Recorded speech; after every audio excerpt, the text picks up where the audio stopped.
at a church in Evanston, Illinois, an interfaith vigil for all victims of gun violence. The service marks the anniversary of the Sandy Hook Elementary School mass shooting that took place in Connecticut in 2012, one of the country's deadliest attacks. 26 people were killed, most of them children. But since then, mass shootings have become even more common in the US. A database compiled by USA Today, the Associated Press, and Northeastern University shows 2023 was one of the most deadly in the US, nearing the record number of 46 mass killings recorded in 2019.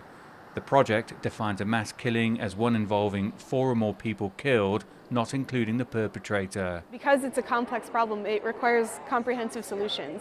We need to make sure that there are no more weapons of war in the hands of civilians who are looking to harm themselves and others. We need to invest in community violence intervention program to interrupt the cycles of violence that we see in cities across the country. The deadliest mass shooting of 2023 took place in Lewiston, Maine.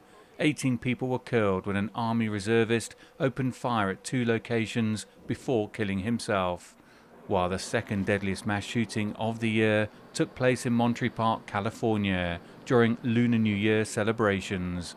11 people were killed in that attack. Gun violence is preventable, and we can do something to prevent gun violence. We didn't lose these loved ones we have. They were taken from us by someone that shouldn't have had a weapon. Other groups count mass shootings in different ways. The Gun Violence Archive includes incidents where at least 4 people are wounded, regardless of deaths. Its count has 2023 close to surpassing last year's figure of 645. No matter how you define mass shootings, 2023 will go down as another grisly year for gun-related deaths in the US. And it has once again raised more questions as to how the country can best address this divisive issue. George Dunn owns a safe store and a firearm transfer company in Chicago. It's not a gun problem, it's a people problem.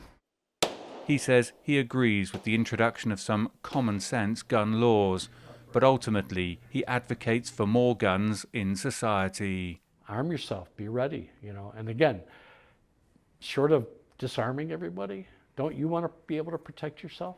Although mass shootings make headlines, they only account for a small fraction of the gun murders that occur each year.